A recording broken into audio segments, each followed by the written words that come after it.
So I'm happy to have with us today Madison Lauterbach, who is a journalism graduate, convergent journalism graduate from December 2019. And we're about to go into a discussion next week on newspapers and news storytelling. But Madison has found a way to do journalism, but in a digital way. So Madison, why don't you go ahead and just tell us a little bit about what you're doing and a little bit about what your day-to-day looks like. Yeah, so my outlet is called Ms. Mayhem, which is kind of a take on Ms. Magazine. We do a lot of intersectional, kind of feminist-based news a little bit. Obviously, tying in that Ms. Magazine piece. But we really try and concentrate on telling stories from the intersection of race, class, gender, sexuality, ability, all that kind of stuff, where, we're not just talking to, white men who are professionals or people that study an issue or what have you. We like to diversify our sources and our stories and our staff as much as possible. So when it comes to stories, we will talk to regular Joes who are affected by issues, people who study the issues, people who work in, solving those issues, community members, etc. And then, we try and diversify our staff as much as possible. So, we try and have as many backgrounds represented as possible. And we see like a lot of major outlets will kind of see, some backgrounds as biases or, kind of pitfalls, whereas we see them as, we see each individual's experience as an asset. A lot of, we've actually been asked this question a couple times by other reporters who have done press on press stories about us. That, they ask, well, aren't you afraid of being biased if you send, an Asian American reporter to cover a story about, stop AAPI hate? And we have kind of been baffled by that question because, all journalists have personal biases. And the, straight white male bias is not, it shouldn't be just the default. So we've kind of turned that question back on them and said, that's not really, it's a thing, but it's not really a thing. And we see it as an asset because who better is going to understand the issues within a community than someone who belongs to that community? So, we've had sex workers on staff before who have done stories on sex work. And that is a huge thing because there's a lot of distrust with journalists in that community. So yeah, I mean, that's kind of what we're about is, making sure that we are telling the stories of kind of marginalized people that may not always have their issues reflected in the news. And the other biggest thing is that we try and tell these stories for communities instead of about them. So they're not written in like an anthology paper way where, we're kind of studying these different groups as if, they are alien or anything. We're telling these stories for these communities that we write for. So yeah, I had the idea for Ms. Mayhem a few years ago. I was in the middle of receiving my degree and was, about to start getting internships and that kind of stuff. And I just had one of those kind of like crises of what am I going to do with my future? Like I was really reluctant to enter the workforce. And I just kind of knew that the only way I was going to be able to write the stories that I really wanted to write was to do, to work for myself. A lot of times, major newspapers will start you off on general assignment desks, and that's what I had been doing as an intern, and I was not interested in it. So, and if that works for people, it's a great way to get started, and it's a great way to make a name for yourself. And sometimes I do wish I would have started that way, because this path with Ms. Mayhem might have been a little bit easier. But yeah, I just kind of put the cart before the horse a little bit on that. But yeah, so that's kind of been we've been around for, I think, a year and a half now. And we're still struggling with finding funding and that kind of stuff. But, I hear from community members in Denver every day that say, hey, this is really valuable what you're doing. Like, Denver really needed something like this. So, I'm really happy that we can be there to kind of give people another source of news. You shouldn't just be reading one source of news anyway. So we're just there to kind of give another piece to that. So are you entirely digital? You don't have a print product? Yes, yeah. So we are entirely digital. The overhead cost of print is too high for us at this point. We have kind of discussed in the future, if we want to do a quarterly thing of, of story roundup that we've published, or, separate stories or whatever. But that's a little bit in the future. So yeah, right now we're solely digital. And that is also a huge asset to us as well. There's a lot of limitations with print when it comes to the multimedia aspect of it. If you're just in print, which most newspapers, to be fair, now aren't. A lot of them have at least some sort of online presence. But it gives us an opportunity to really utilize social media, and do like a crossover between journalism and marketing with that social media aspect. And then it also allows us to really take advantage of those convergent journalism focuses, and do more multimedia things. We've had several stories that don't really have a written story component, but are only video.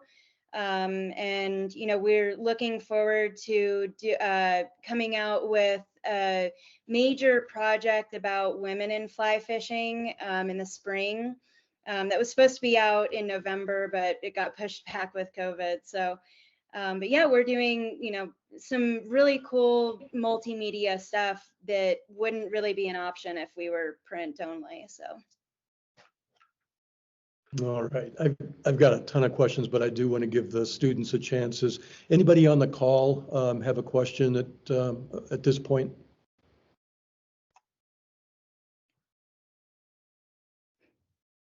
Noah? Anything at all? Not right now. So the follow-up questions I have are around.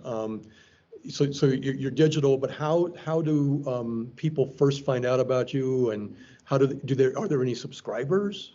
Yeah, so we do have subscribers. We are of the school of thought that, like, we don't want to have a paywall on any of our stories.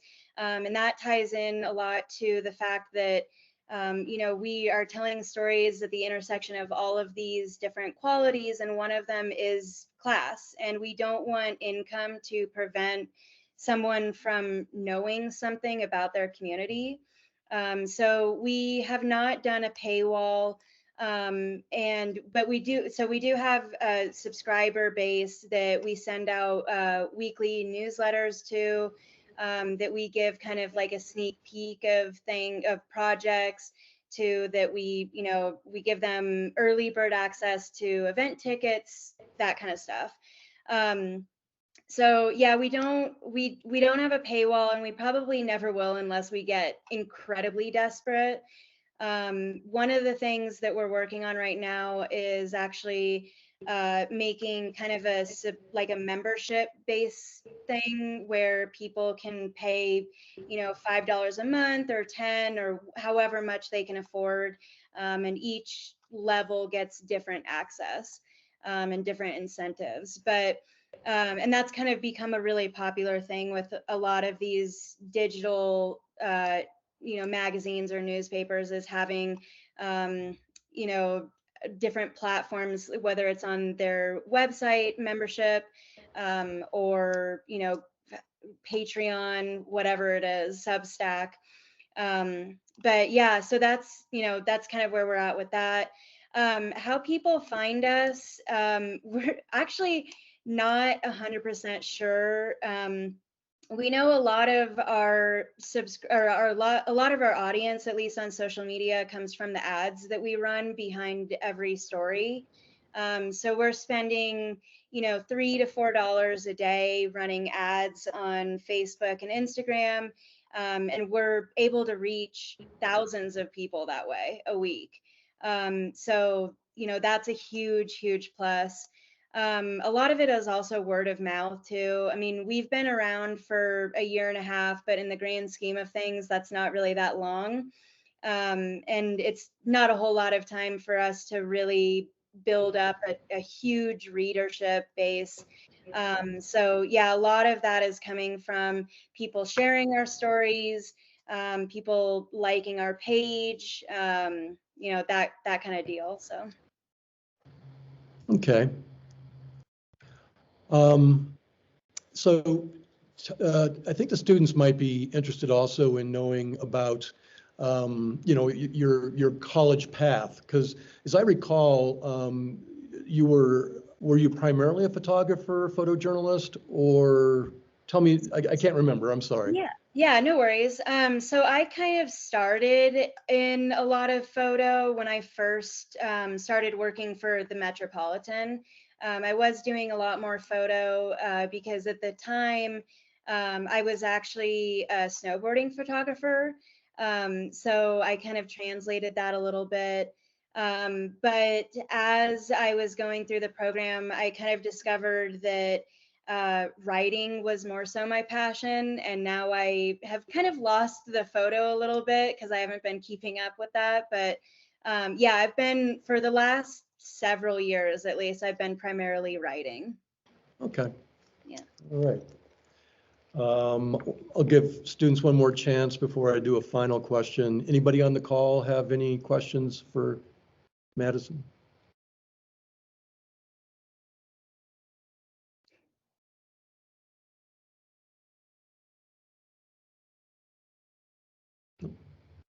Okay. Well, I know that one question that I often hear asked is, what advice do you have for students who are, still kind of in the mode of trying to figure out what they want to do, both with their college career and with, beyond that. Having been a recent graduate, what would you tell them? Yeah, absolutely.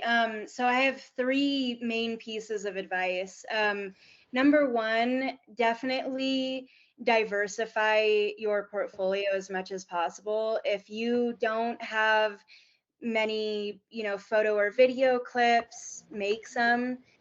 Try and get some out there so that you have the ability to take photos and video. One of the things that every news outlet is looking for is someone who can do more than just write, more than just one thing. Because it makes it easier to hire one person to do two jobs than it does two people to do two jobs. So yeah, I mean, diversify as much as possible. The second piece of advice is, I don't know how strong the team at the Metropolitan is right now, but that is one of the things that helped me the most. I got I would say at least 50 to 60% of my experience from working at the newspaper, at the student newspaper. And even if the Metropolitan doesn't appeal to you, look at other student newspapers. I know that we had a couple people on our team that went to CU Denver that weren't MSU students. So I'm sure that student media is going to look for whoever they can get. But it is a really important part of your education is getting that experience with student media. And it will help you immensely in getting internships and your first job. And my third piece of advice would be to go out of your comfort zone. And that is everything from the stories that you tell, the people that you talk to the opportunities that you take. I definitely stayed far too inside my comfort zone when it came to going for opportunities that were presented to me. And I really wish that I would have gone out there and actually taken advantage of those. Yeah, I mean, even if it's scary, just do it because it'll make you a better journalist in the long run. All right. Well, thank you, Madison, for taking time to talk with the students today. You know, you're doing us proud. It's really impressive that you have started your own publication and found a niche that I think is really interesting and needed. So, and I've really enjoyed the stories that I have seen. So, good work, and it's I look forward to seeing what you guys do. Yeah, thank you so much. And thank you so much for having me. I really appreciate it. I mean, you know, I love talking to kind of the same generation of journalists, but the incoming ones into the workforce. So yeah, I mean, and you know, I'm always here for consultation, for whatever. You know, if you ever need someone to reach out to ask, hey, you know, what should I do in this instance? Who should I talk to, et cetera? I'm always here. I mean, we do a lot of things we don't always take super experienced journalists onto our team. You know, that's one of the mixes that we like to have. And so, you know, we are always teaching people things and we love to do it. So yeah. And thank you again so much for having me on. I really appreciate it. Okay, have a good rest of your day. Thanks. You too.